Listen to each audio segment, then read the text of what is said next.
Assalamualaikum warahmatullahi wabarakatuh. Ketemu lagi bersama saya Wahyu di channel kita Berbagi Ilmu. Kali ini saya akan sedikit berbagi ilmu buat teman-teman mahasiswa yang sedang melakukan kerja praktek atau mau masuk ke perusahaan konstruksi, perusahaan kontraktor dan ingin bekerja di dalamnya dan ikut dalam proses pengerjaan proyek konstruksi. Nah, apa sih yang akan kita bahas kali ini? Kita akan membahas mengenai bisnis proses dari proyek konstruksi dari nol sampai dengan selesai. Mungkin bagi teman-teman yang masih awam, yang masih baru, proses pelaksanaan konstruksi itu dimulai dari pondasi, struktur atas, sampai finishing dan mechanical, electrical, serta plumbing. Tapi kenyataannya, bisnis proses konstruksi itu tidak sesimpel itu. Proses konstruksi dimulai dari tahap perencanaan, sampai serah terima gedung tersebut kepada owner. Jadi pada intinya, proyek konstruksi, sebuah perusahaan konstruksi itu akan mendapatkan sebuah proyek dari sebuah klien atau customer, di mana klien tersebut membutuhkan sebuah jasa pelaksanaan konstruksi oleh si main kontraktor atau perusahaan kontraktor. Klien ini akan memberikan tender, siapapun yang menang akan mendapatkan proyek tersebut. Sehingga proyek yang sudah didapatkan oleh perusahaan dari owner itu harus dilakukan sebuah perencanaan. Nah, apa saja tahapannya? Yuk kita bahas di dalam video ini. Tahapan pertama yaitu proses pemahaman dan perencanaan. Nah, proses perencanaan ini dilakukan oleh tim pusat, kantor pusat, bukan tim proyek, tapi tim kantor pusat membuat perencanaan proyek tersebut akan seperti apa. Siapa aja divisi yang terlibat? Ada divisi marketing, ada divisi estimation, ada divisi logistik, ada divisi peralatan, ada divisi engineering, ada divisi QHSE. Jadi semua divisi bersatu dalam membuat sebuah perencanaan proyek tersebut. Nah, dari perencanaan itu dilakukanlah transfer data, karena proyek ini didapatkan bukan oleh tim proyek, bukan oleh project manager, akan tetapi tim marketing. Sehingga data yang dimiliki oleh pusat harus disampaikan, transfer data, diberikan data-data dari pusat kepada proyek seperti ini, seperti ini, seperti ini. Sehingga tidak ada miskomunikasi antara pusat dan proyek. Di dalam transfer data tersebut ada proses yang namanya klarifikasi. Jadi apa saja sih yang dibutuhkan di dalam proyek itu? Ada case-case apa saja sih yang dibutuhkan di dalam proyek itu? Misalkan proyek tersebut itu ada di area yang sempit, kanan kirinya lingkungan perumahan elit yang tidak ingin diganggu segala macam, sehingga ada yang namanya pengaruh jam kerja, ada batasan jam kerja. Nah, itu yang mengetahui itu adalah tim marketing. Nah, di dalam tim marketing tersebut disampaikanlah kepada proyek, ini loh ada kasus ini, sehingga jam kerja kalian itu berkurang, yang harusnya bisa 24 jam tapi bisa hanya sampai jam 8 malam karena perumahan sekitar melarang dalam pelaksanaan proyek tersebut lebih dari jam 8 malam, sehingga proyek harus membuat rencana dan tahu apa yang harus dilakukan jika proyek tersebut hanya sampai jam 8 malam. Selain transfer data, ada juga proses persiapan. Persiapan proyek itu misalkan project manager bisa menyiapkan berbagai macam persiapan seperti site office, bisa menyiapkan peralatan kerja yang dibutuhkan dan lain-lain sebagainya. Lalu yang ketiga ada identifikasi risiko proyek. Jadi di dalam proses perencanaan ini, project manager dan tim pusat juga harus membuat identifikasi masalah, identifikasi risiko, sehingga kita dapat memitigasi dari awal. Apa saja sih ini yang risiko yang akan terjadi di proyek ini? Kita mitigasi, kita ringankan, kita kurangi risiko-risiko yang akan terjadi, sehingga proyek akan berjalan jauh lebih baik ketimbang tidak ada mitigasi risiko tersebut. Tentunya yaitu melakukan presentasi internal maupun eksternal. Misalkan di dalam sebuah proyek itu, setelah project manager membuat perencanaan, dilakukanlah presentasi baik kepada internal maupun eksternal agar mendapat berbagai macam masukan-masukan yang baik untuk proyek agar dapat mempermudah pelaksanaan proyeknya. Lalu yang kedua adalah proses pengadaan. Nah, di dalam proses pengadaan ini kita memerlukan tim komersial maupun tim logistik, di mana tim logistik dan komersial ini menjadi satu kesatuan. Mereka jadi dalam satu divisi, mereka membuat perencanaan material apa saja yang dibutuhkan, rencana pengadaan material, rencana pengadaan supplier, sehingga dari situ kita tahu bahwa kapan kita harus mengadakan material tersebut, kapan kita harus mengadakan supplier tersebut, kapan kita harus mengadakan subkon tersebut, agar proyek tetap on the track, tidak terlambat. Nah, proses ketiga yaitu proses sosialisasi. Ini yang paling penting.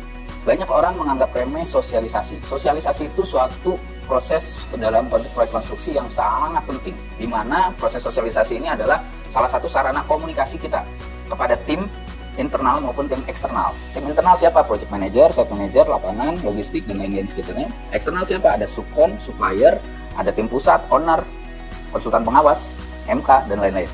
Nah, Jadi di dalam proses sosialisasi ini harus dilakukan oleh tim project. Di dalamnya ada item-item proses lagi. Yang pertama adalah sosialisasi rencana pelaksanaan proyek. Jadi kita lakukan sosialisasi kepada tim project. Ini loh rencana kerja kita mau punya target sekian belas bulan untuk pelaksanaan proyek ini. Dan kita harus melakukannya dengan cara seperti ini. Metodenya seperti ini. Nah, itulah sosialisasi. Kita butuh alat sekian. Lalu subproses yang kedua, yaitu kick off meeting dengan mitra atau rekanan kita.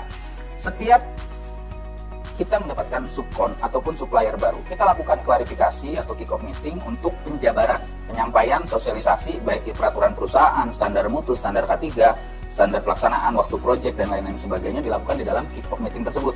Supaya teman-teman subkontraktor atau rekanan ini bisa tahu apa sih yang harus dia capai, tujuan apa yang harus dia capai di dalam sebuah proyek konstruksi di perusahaan tersebut. Lalu yang ketiga, setelah kita menjabarkan proyek kita seperti ini loh, kita lakukan kick-off meeting pada mereka. Nah, gantian, mereka melakukan presentasi kepada kita. Jadi si subkon ini, si mitra ini atau rekanan ini melakukan presentasi pada kita, sampaikan rencana kerja mereka apa. Nah, dari situlah kita berdiskusi. Setelah mereka menyampaikan rencana kerja, kita bisa komen, memberikan feedback kepada rencana mereka. Feedback itu akan menjadi kesepakatan bersama. Oh, jika mereka setuju dengan feedback kita, ya berarti itu kesepakatannya. Baik itu dari struktur organisasinya si rekanan, maupun sampai ke kebijakan mutu, K3L, rencana target waktu, rencana material, rencana alat, dan jenis material yang akan mereka gunakan. Lalu berikutnya yaitu pembuatan shop drawing. Shop drawing ini tergantung, bisa jadi dikerjakan oleh si main kontraktor sendiri atau dikerjakan oleh si subkontraktor, tergantung dari kontraknya, apakah shop drawing ini masuk dalam kontraknya mainkon atau si subkon. Lalu shop drawing ini dibuat dan direalisasikan dengan teman-teman di konsultan pengawas, ditandatangan, disetujui, lalu disosialisasikan. Ada beberapa item tertentu yang harus disosialisasikan, misalkan perubahan shop drawing, perubahan apa. Nah, ini yang sering jadi masalah nih teman-teman nih. Jika terjadi perubahan, tidak ada sosialisasi, nah itu biasanya yang menjadi crash. Tim lapangan akan menganggap tidak ada masalah nih di lapangan, sehingga ya kerja aja. Tapi kalau ada perubahan, nah itu yang harus disosialisasikan, baik secara meeting, baik online maupun offline. Lalu berikutnya di dalam sosialisasi itu ada sebuah yang namanya mock-up atau approval material. Jadi mock-up di sini adalah sebuah contoh, baik itu material utuh ataupun material terpasang. Biasanya kalau unit-unit seperti unit apartemen, hotel, itu dia ada mock-up per ruangan. Satu ruangan jadi hotel tipe A itu seperti ini, apartemen kamar tipe A itu seperti ini. Sehingga mock-up itu utuh keseluruhan, ada plafon, dinding, lantai, pintu, dan aksesoris lainnya. Tapi misalkan kalau bangunan-bangunan umum seperti mall dan lain-lain, mock-up itu paling hanya materialnya saja. Materialnya apa nih yang mau kita berikan, misalkan keramik ya, kita bawa contoh material keramiknya seperti itu. Lalu yang terakhir di dalam sosialisasi adalah pelatihan. Nah, ini yang tidak ada di beberapa perusahaan, hanya ada di perusahaan-perusahaan tertentu saja yang sangat care terhadap kualitas, yaitu pelatihan. Apa sih pelatihan itu? Pelatihan itu ada dua, ada pelatihan spesifik, ada pelatihan umum. Pelatihan spesifik ini langsung ke tukang. Jadi kita sebagai main kontraktor itu harus menyampaikan berupa IKA, standar perusahaan. Nah itu aja sudah dianggap sebagai pelatihan. Standarnya apa sih? Pemasangan keramik itu apa yang mau kita capai? Naknya harus seragam, keramiknya tidak boleh nyusul, pemasangan tidak boleh kopong, dan lain-lain sebagainya. Itu adalah bagian dari training atau pelatihan spesifik kepada tukang-tukang. Ada pelatihan umum, general. Pelatihan umum itu dilakukan oleh kantor pusat biasanya.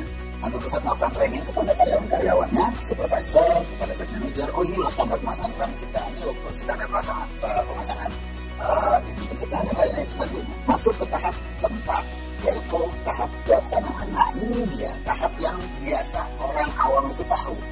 Ternyata proyek konstruksi itu yang kita lihat ada dari gedung-gedung tinggi di lapangan itu, ternyata tahap keempat dari 3 tahap sebelumnya yang ternyata luar biasa panjang tahapannya. Jadi tahapan keempat ini udah mepetnya yang ke tahap terakhir nih, tahap pelaksanaan. Di dalam pelaksanaan, disinilah kita lakukan kontrol dari perencanaan yang sudah kita buat. Jadi perencanaan yang kita buat di awal, 3 poin di atas, ada perencanaan, sosialisasi, ada pengadaan.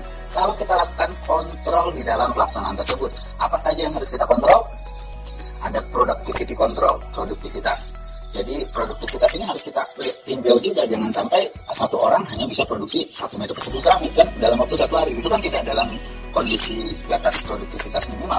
Terus ada juga QHSE control, quality dan etika control, ada time control, keuangan, ada waste control atau financial control. Jadi di dalam sebuah project itu kita pelaksanaan itu kita kontrol semua. Apa yang sudah kita rencanakan kita kontrol. Tapi kalau kita tidak punya perencanaan, sosialisasi dan pengadaan, apa yang mau kita kontrol? Kita mengontrol sesuatu itu harus ada dasarnya.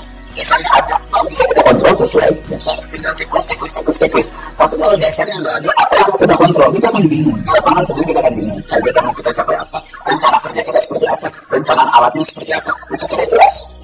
Itu bisa membengkak biaya proyek. Dan juga proyek bisa mundur jauh daripada rencana yang sudah kita rencanakan. Nah, proses yang terakhir, yang kelima adalah serah terima. Setelah bangunan itu jadi, proses ini juga bagian dari proses rekonstruksi. Tidak serta-merta bangunan itu jadi, lalu ya sudah kita tinggal. Tidak, ada proses serah terimanya. Apa saja yang dilakukan di dalam proses serah terima? Kita melakukan yang namanya checklist dengan konsultan pengawas atau MK, atau bahkan langsung dengan representatif dari owner. Lalu setelah kita lakukan checklist semua, kita kumpulkan data-data yang kita perlukan. Biasanya adalah data-data garansi material, garansi produk, garansi pemasangan, dan lain sebagainya. Dari situ kita collect, kita kumpulkan, kita simpan dalam satu bundle, lalu kita kembali lagi ke tahap pertama, yaitu kita kembalikan apa yang sudah kita kerjakan ini berupa dokumen, kita kembalikan ke transfer data akhir, kita kembalikan lagi ke pusat. Siapa yang mengelola data ini? Mereka adalah customer core. Kita kembalikan data ini ke customer care, ke pusat, QHSE, ada yang juga di dalamnya, tapi pemimpinnya adalah customer care. Sehingga kita selesai, kita sudah dapat berita acara serah terima pertama dari owner, kita sampaikan semua dokumen-dokumen ini, kita sampaikan ke pusat dan ke pusat customer care. Kenapa harus seperti itu? Karena dalam masa pemeliharaan atau nanti setelah masa pemeliharaan, jika ada kendala atau permasalahan di project, ada cacat produk, misalkan ada kebocoran, ada apa sejenisnya. Nah, itu customer kita atau klien kita akan menghubungi pusat customer care. Kalau customer care tidak punya data yang ada di proyek, maka customer care akan kesulitan dalam mengelola keluhan pelanggan tersebut. Sehingga data-data tersebut perlu kita lakukan transfer data kembali. Kita meeting lagi dengan mereka, kita sampaikan ini yang kita terima, yang kita terima ini dengannya seperti ini, dokumennya seperti ini. Seperti ini ada dasar di sini, ada yang konflik di sini, dan lain-lain sebagainya. Jika nanti ada komplain, maka customer care akan dapat menangani komplain tersebut dengan baik, cepat, dan tepat. Mungkin sharing kita kali ini tentang proses konstruksi cukup. Kita mudah-mudahan bermanfaat buat teman-teman yang sedang dan memulai karirnya di dunia konstruksi, dan maupun mahasiswa. Semoga bermanfaat.